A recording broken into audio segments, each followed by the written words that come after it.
कहानी में कहा बबुआ कि चिता पर रंभ के लाश जरत में आ वही चिता पर महिष्मती छलांग लगा देले बारी। महिष्मती के पेट फाटल में कटार ले एगो लइका उत्पन्न भइल बा जौना के नाम होता महिषासुर पड़ता। आ साथ में रक्त बीज के जब जांघ फाटल बा और रक्त बीज के जांघ से जन रक्त गिरल बा लहू गिरल बा वही रक्त से रक्त बीज नाम के एगो लइका कटार ले उत्पन्न भइल बा। ए महाराज अब देखी कि रक्त बीज पताल लोक में चल जतवे अजन महिषासुर नाम के रहे राक्षस उचल जतवे कहवा सुमेरु पर्वत पर। सुमेरु पर्वत पर जा करके तपस्या करे लगल बा के कर ब्रह्मा जी के। ब्रह्मा जी के तपस्या करता ओम ब्रह्म देवाय नमः। रउआ लोगन देखले हो कब टीवी में कि एगो पैर हेंग धो देले बा साष्टांग एगो पैर पर आ दोनों हाथ ऊपर करके अब ब्रह्मा जी के तपस्या करता ओम ब्रह्म देवाय नमः ओम ब्रह्म देवाय नमः। 10,000 वर्ष तक ले 10,000 वर्ष ब्रह्मा जी के तपस्या कइले बा। आ जब 10,000 वर्ष ब्रह्मा जी के तपस्या कइले बा तो तपस्या से खुश होकर के अब ब्रह्मा जी दर्शन दिले बनी। प्रदीप भैया अरे तले ब्रह्मा हेलो एकर बैटरी और अगल का भैया छोड़ा त लगाई एकरा के।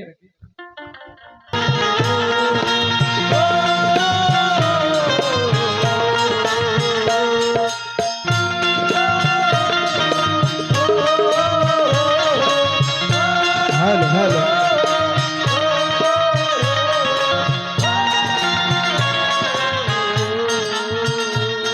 स्टॉप।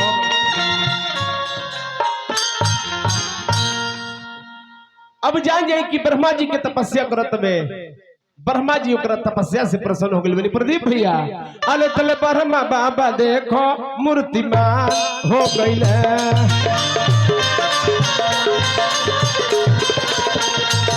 तले ब्रह्मा देवता देखो मूर्तिमान हो गइले।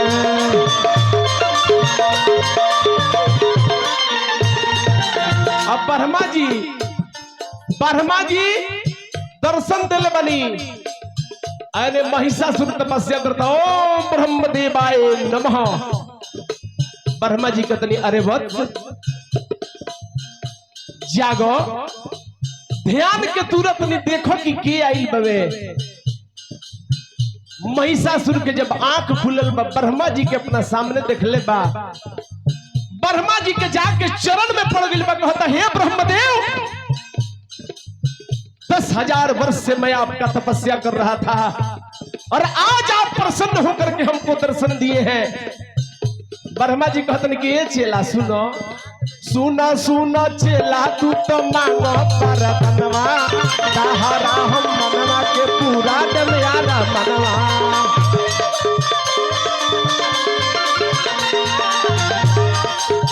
मनोज भैया कहता रहे सुना सुना चेला तू तो मांगो परतनवा तोहारा हम मनवा के पूरा देव आरा मनवा। तोहारा हम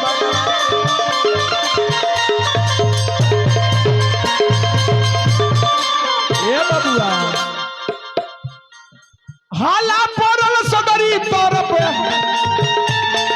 हाला पड़ल सदरी जानल जहान हो गईले। हाला पड़ गई सगरी जान जहान जान गईले बबुआ हो। अरे तोले ब्रह्मा देवता देखो मूर्तिमान हो गईले। तोले ब्रह्मा बाबा देखो मूर्तिमान हो गईले।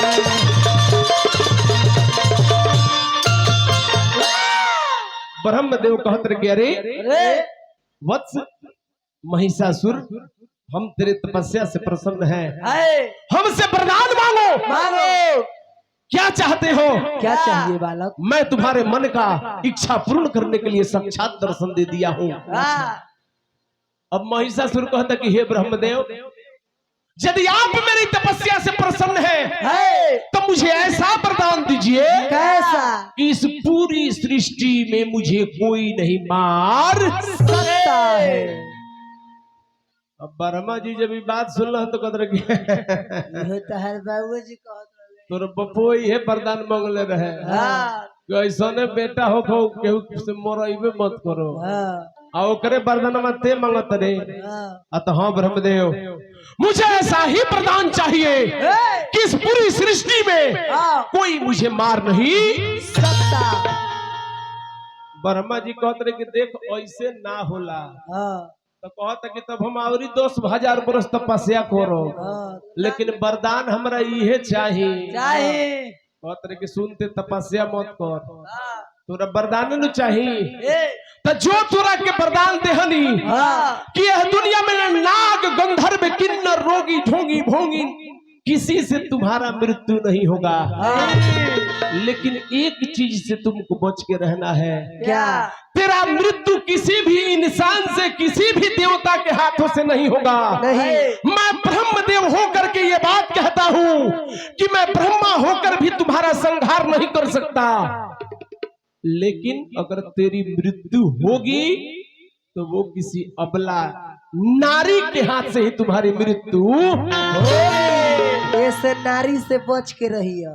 नारी से बच के रही है हाँ और कहता कि चलो अतना देहलन हाँ जब देवता लो हमार कुछ ना कर पाई हाँ।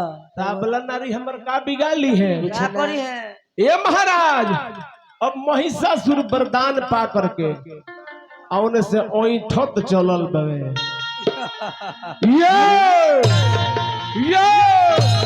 ये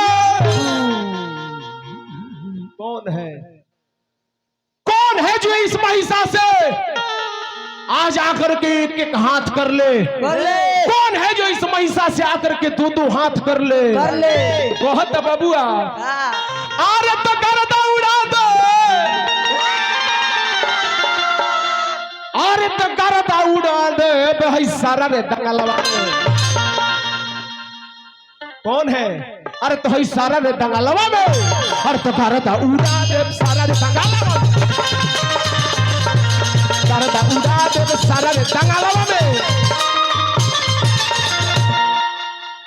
बहुत कि मुंह आ दे कि बार बार कहता नहीं मान लो बतिया बार बार कहता नहीं मान लो बतिया बार बार कहता नहीं मान लो बतिया बतिया अब बचे नहीं पाई केहू संत के इज्जतिया बचे नहीं पाई केहू देवता के इज्जतिया कि बेसी बेसी बोलबे अरे तक कचार के मुआ दे बेसी यदि किन्हू बोलिए तो लतवा के नीचे धर हाँ यही जग कचार के मुआ दे महिषासुर कहत में कि बेसी किन्हू बोली है तो कचार के मुआ दे हई सारा रे दंगलवा में अरे तो बारह दाऊ दंगलवा में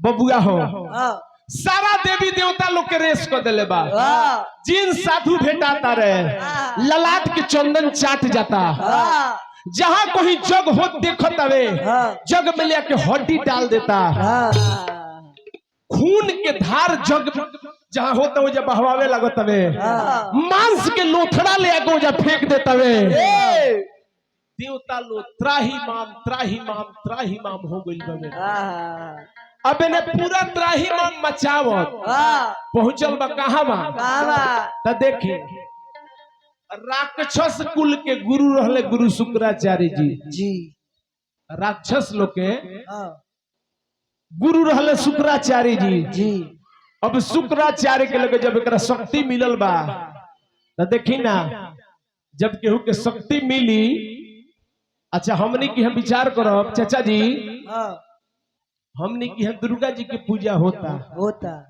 तो साथ में महिषासुर के भी मूर्ति काहे बनावल जाता काहे? अच्छा ये विचार करे वाली बात बानू खाली दुर्गे जी के मूर्ति काहे न बनेला? काहे? ई महिषासुर की मूर्ति काहे बनेला? काहे? ई प्रमाण देवे खातिर बनेला का कि हमेशा पाप पर पुण्य के विजय भइल बा। भइल बा। अत्याचार पर रक्षक के विजय भइल बे। हाँ। अगर महिषासुर जैसा, चाचा जी, महिषासुर जैसा गुंडा अगर पैदा नहीं होता हाँ। तो हम और आपा जी दुर्गा जी का पूजा नहीं करते। सही बात बा। बानू बात, हाँ जी। अगर मान ली कि नीतीश जी के सरकार बा हाँ। और नीतीश जी सरकार बाबे कह दे कि जितना जेल में कैदी बंद है आए सबको छोड़ दिया जाए, छोड़ दिया जाए। हतना आराम से ना हम गाए हाँ। और न रउआ होतना आराम से बैठ के सुनो। सही बात बा। समय पर जवन होला उहे निमन होला। हाँ। ए महाराज, अब जान जाई है कि महिषासुर, हाँ। पनिया के बोतलवा खोल, महिषासुर अपना गुरु जी के लगे गइल बा। गइल बा। अगर मान ली कि बेटा पढ़ लिख के एसपी डीएसपी कलेक्टर बन जाओ, हाँ। अपना माइये बाप के लगे नु आई जी कि बाबूजी हम एसपी हो गई, हम डीएसपी हो गई। हाँ। अब बेटा कौन पढ़ लिख के चोर बन जाओ तो थोड़े के बाबूजी से गई बाबूजी हम चोर बन गई। आए ताहे ब्रांड लेवल के हम चोर बानी, हाँ। ये बात ना नु कही। हाँ। लेकिन नीमन जब अपना मन में होला कि हम कुछ नीमन कइले बानी, हाँ। तो अपना गर्जीवन के लगे लोग चल। अब उहे जानिए कि महिषासुर पहुंचल बा कहां बा? हाँ। कुल गुरु शुक्राचार्य के लगे। हाँ।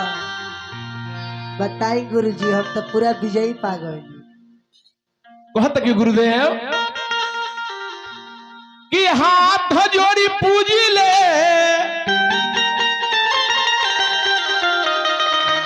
अरे चरण माये बाबा। बाबा ए बाबा। हे गुरुदेव, गुरुदेव ने देखले पर महिषासुर को गया रे, अरे अने शुक्राचार्य जी तराइल बरे। हाँ। ई कहां से आ गइल भाई? हाँ। ई तो 10,000 बरिस से कर थाहे ना रलई, कहां बवे? हाँ। आ गोड़ पा के गिरल बा। कहत कि ये देवता ए कि हाथ जोड़ी पूजी ले, अरे चरण माये बाबा। ए बाबा, अरे तमान जोईती हमरो कहन माये बाबा। मान जोईती हमरो कहन माये बाबा। कहत ए बाबा, बाबा है। हेलो भाई, कहत हवे कि हे गुरुदेव, बाबे अब अभी तो है हनुमाये बाबा। ए बाबा, गाई दिहल मिथुन जोड़ी कनमाये बाबा। गाई दिहल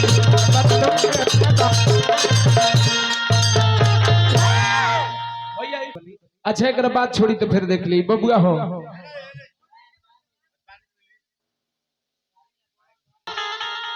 अब महिषासुर जान जाए कि अपना कुल गुरु शुक्राचार्य से कहता, कुल गुरु शुक्राचार्य जब कहले कि हे गुरुदेव, अब आप यहाँ बैठ के क्या कर रहे हैं? क्या? आपका ये चेला, आपका ये चेला अमर का वरदान पा गया है। मैंने स्वयं 10 बरस 10,000 साल ब्रह्मा तपस्या करके और ब्रह्मा जी से वरदान पाया हूँ कि कोई भी इस दुनिया में मुझे नहीं मार सकता है। नहीं। अब मुझसे बलवान कोई नहीं है। नहीं। अब आप मुझे अपने शिष्यों में सबसे सर्वश्रेष्ठ शिष्य घोषित कीजिए। अब मैंने आके बेटा बेसी कमाए लगेला तो कहला ना कि मालिक हम ही बनी। बाबूजी तू हमरा से कहे ना पूछला हो। अबू कहता कि तू हमरा के मालिक बनवा है गिरोह के। अब गुरुजी कहते कि रे भइल बारो मालिक तू, अभी तोरा चाचा के कातिल जियते बा। पूरा खुलियाम घूमता मर्डर करके। तोरा चाचा के आ तोरा बापो के कातिल उहे हो। यदि तोरा चाचा के इंद्र देवता पानी में चाप के नाम वाले रहते तो ना तोरा बाप के भैंस से बियाह हुई आ ना उ मरी आ तोर पति होके करना तो केहू होइए न जाई। ना तो और जब अतना बात महिषा सुन ले तो कहता क्या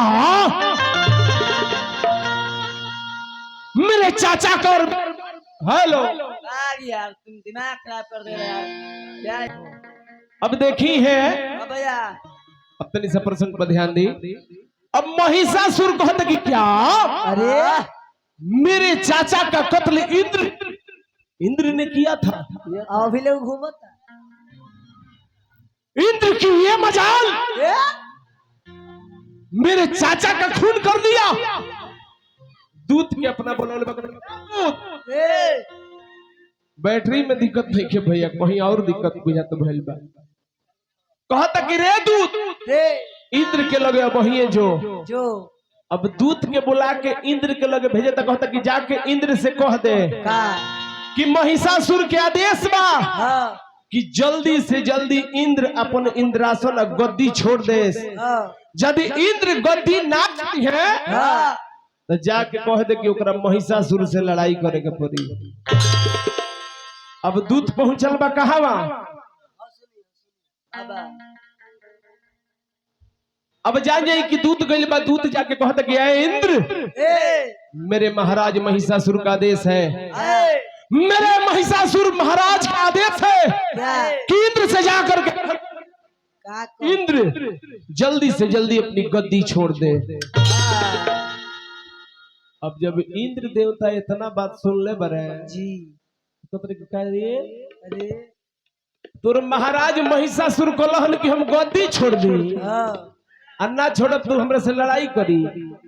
वो लड़ाई का करी रे इंद्र देवता कहत रहे कि वो लड़ाई का करी। अरे लड़ाई का करी रे अरे तो लड़ाई का करी रे लड़ाई का करी वो का लड़ाई करी। अरे तो भैंसिया होकर माई रे लड़ाई का करी। भैंसिया होकर माई लड़ाई का करी।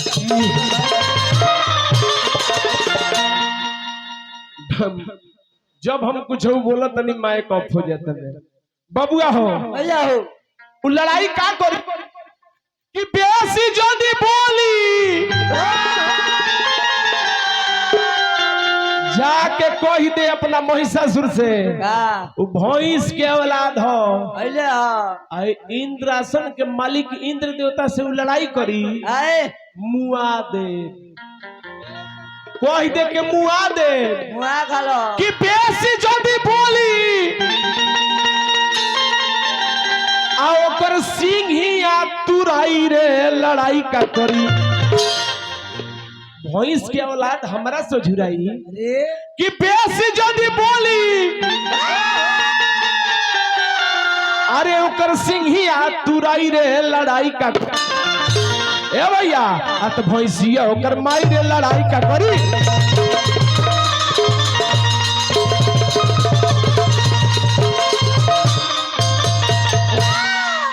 महाराज अब देखिए प्रदीप भैया अच्छा हो जाला कबो कबो ताल छूट जाला है देखी ना।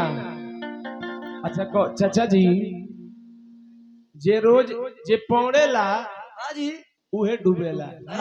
अब जे पानी में घुसबे ना करी उ डूबी जौन गाड़ी रोड पर चले ले उहे लड़े ले आ जौन एजेंसी में खड़ा भी उ लड़ी जे बोलेला ओकरा से बेसी बोला जाला चाहे गलती बोला जाए। जे बोलते नहीं कि ओकरा से का होई कुछ नहीं। ऐसे जे बजावता ओकरे से तनी सा ताल मिसो हो सकता है आ जे गावता ओकरो से तनी मनी डिस्टर्ब गवा सकता। बबुआ हो कोई बात हो बहुत सुंदर है। अब देखी कि इंद्र के लगे से दूत लौटल बा आ दूत पहुंचल बा कहावा दूत पहुंचल बा महिषासुर के लगे। दूत जाके महिषासुर से कहता कि हे महिषासुर से कि महाराज हे महाराज इंद्र माने के तैयार नहीं खन उतर हुआ गाड़ी देता रे। महिषासुर कहते कि का कहलक क्या बोला है इंद्र। अब दूत कहता कि महाराज जौन उ बात कहले बा हमरा से कहात नइखे। ना बड़ी गंदा गंदा बात बोलले बा सर। अका कहे कि कहला बिना रहा तो नइखे। महिषासुर कहता कि क्या, जल्दी बताओ वो क्या बोला है दुराचारी हमसे। अब कहता कि वो तो गाड़ी देता, कहता रहुआ के भैंस के लइका है, कहता कि भैंस के बेटा हो, बेसी बोली तो कर सिंह धक तुर दे। महिषासुर कहता कि अरे ये बात,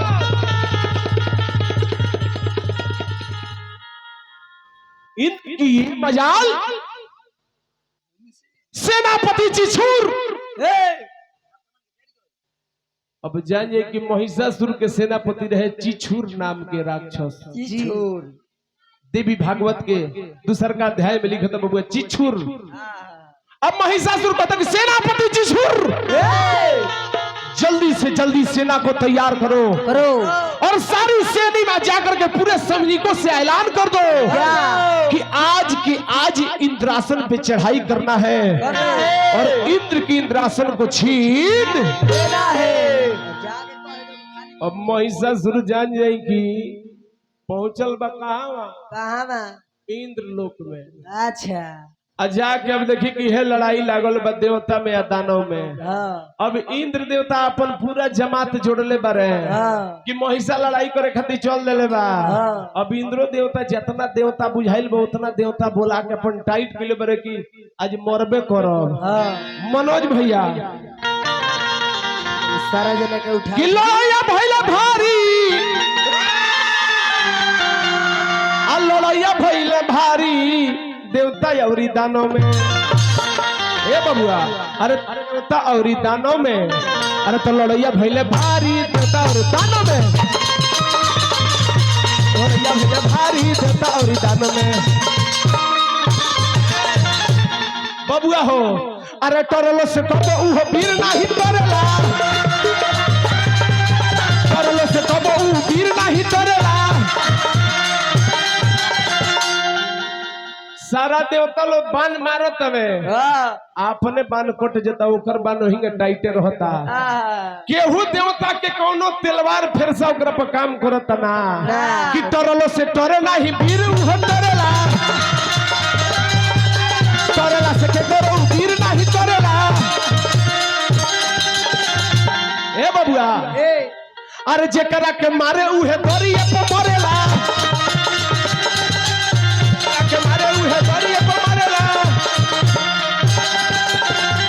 बबुआ हो कि दुष्ट पे बिचारी, अरे उत्पात कोइले भारी, हिला देले बसारा देवी देव उठा के पटके के शुरू कइले। अब ब्रह्मा जी वरदान देले बरे, ब्रह्मा जी के पता चलल बता उहो लुकाइल बरे कि दादा वरदान दे के गलती कोई देले बानी। हम ही वरदान देले बानी कि केहू से मराई ना। अब ब्रह्मा जी ब्रह्म लोक से हिलत नहीं खान, कहत रहे इंद्र के लड़ाई हो तो इंद्र बुझ।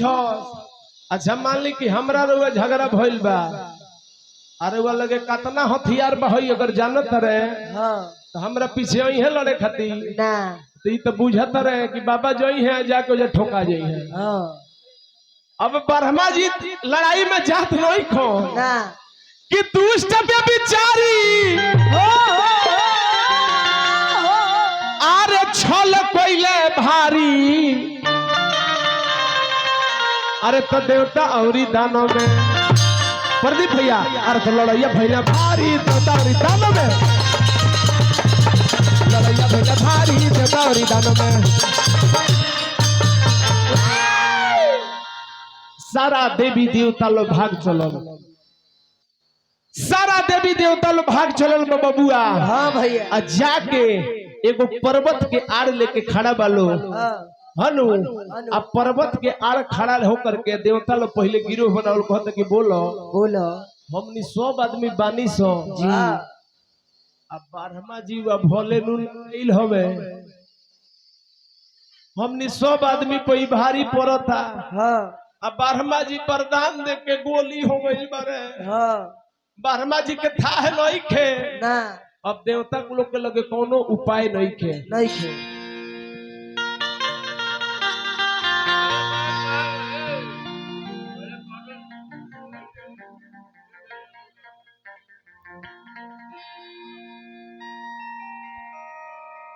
ए महाराज अब सारा देवता लोग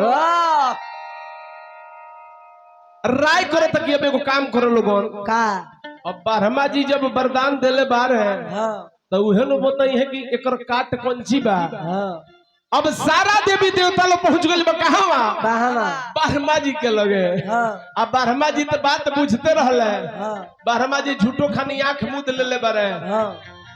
कहानी पर ध्यान दी। ब्रह्मा जी आंख मूंद के आ झूठो खानी ध्यान मुद्रा में बार है। अब देवता लोग जाके थोर थोर कांपता आ दोनों हाथ जोड़ले बा आ जाके कहते ये मनोज भैया कि हाथ जोड़ी करी ले अरे पूजैया जी सहैया रे हो कहत रहे ब्रह्मदेव कि हाथ जोड़ी पूजी ले अरे पूजैया जी सहैया रे हो अरे तो जगह का खबैया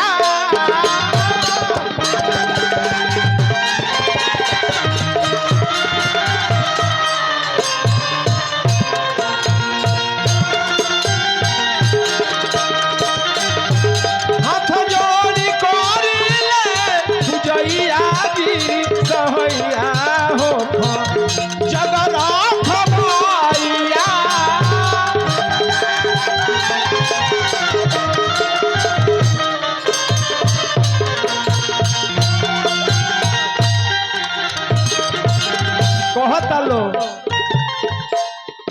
ओ बना सहल जाता जाता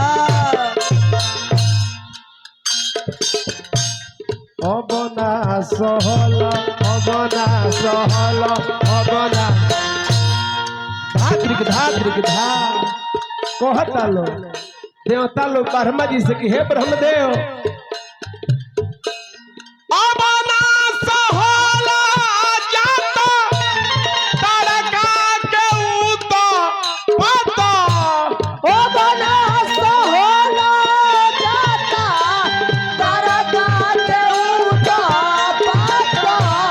बबुआ हो महिषा के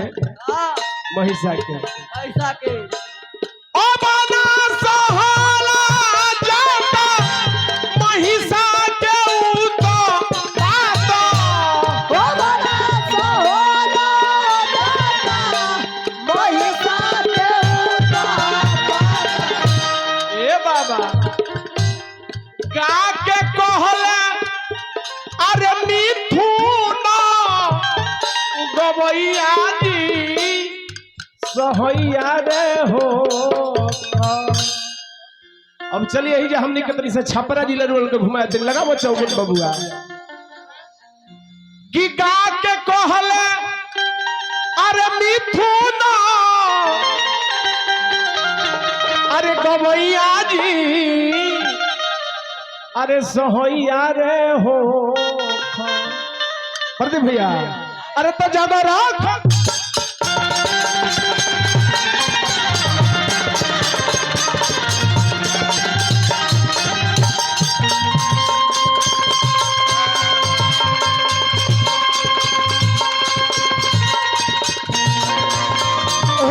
ये छपरा है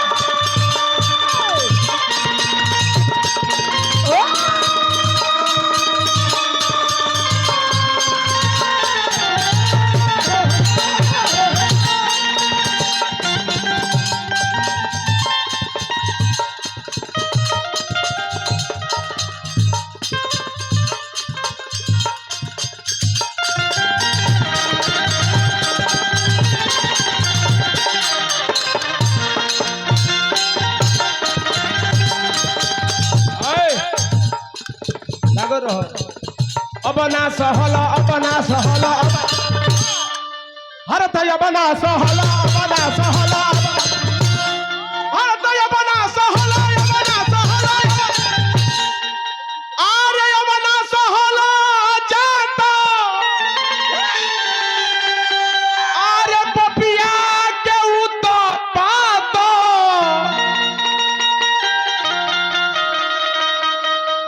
अरे तका के कहले अरे हई गवैया जी अरे सोहैया रे हो लगाओ फेर अरे तो जगह रख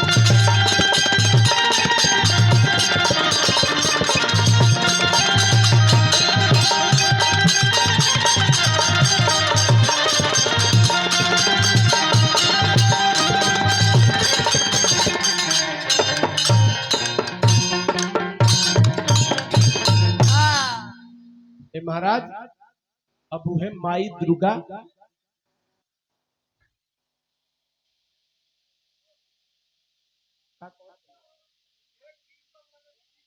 कहे के तत्पर बच्चे चला स्टेप मतलब 2 मिनट और समय लगी 2 मिनट ओकर बाद रुआ लोगन लाइक 2-4 गो गायब ओकर बाद विराम होई बबुआ हो अब जान जाई की है ब्रह्मा जी के लगे सभी देवता देवी लोग पहुंचल बावे ब्रह्मा जी कहले बने कि का करबो लोगन 10,000 बरस तक ले तपस्या कइले रहे अब वरदान देवे कि हम सकार ले हनी फेरा में फंस गईनी वरदान तो ओकरा के दे दे हनी लेकिन हम वरदान देले बनी तो में एगो रियायत कइले बनी ऐसा नहीं खे कि कब मरइबे ना करी ई मराई लेकिन में रियायत बा रियायत का कैसे मराई अते जब मराई तो एगो अबला नारी के ही हाथ से मराई अब सभी देवी देवता लोग क्रोध से लाल हो गई और सारा देवता लोग के शरीर से एक एगो ज्योति निकलल उ ज्योति जाके आपस में आकाश में टकराइल एगो अबला नारी के रूप लेलक उहे नारी धीरे धीरे नीचे अली आ जा करके मंदराचली गुफा में प्रवेश कर गई आ गुफा में जाके जब देवी ध्यान मनोज भैया ध्यान मुद्रा में जब देवी हो गई केंगा हमनी के आंख पर देवी जी के पट्टी बांधल बा बांधल बनू हमनी के 7 दिन धूप अगरबत्ती देखावत नहीं जा जी देखाओ तनी जानू आ 7वीं के दिन 7वां दिन दुर्गा जी के हमनी के आंख खोला तनी सो उहे देवी जा करके गुफा में ध्यान मुद्रा में बैठल बारी आ सारा देवी देवता तो लोग 1 दिन 2 दिन तीसरका दिन चौथा दिन 5वां दिन 6ठा दिन 6 दिन तक ले धूप अगरबत्ती जरावत हवे 7वां दिन देवी आंख खोलले बरी देवी जब आंख खोलले बरी तो देवता लोग से सारा हाल पूछले बरी तो 7वां दिन हाल पूछ के 8वां दिन सभी देवी देवता लोग के बाहर निकलल बरी खिसिया के उहे देवी देवता लोग केहू रथ देता केहू हाथी देता केहू फेरसा देता केहू बाघ देता केहू तलवार देले बा केहू कमल देले बा केहू कमंडल देले बा केहू धनुष देले बा केहू तीर देले बा आ सभी देवी देवता लोग 8वां दिन माई के सारा हथियार दे करके सुसज्जित कैले बा आ उहे 9वां दिन जाके माई महिषासुर के वध कैले बारी यही से नवरात्र के पूजा होला कहे के बाबा बुआ कैसे त जेकर के चरनिया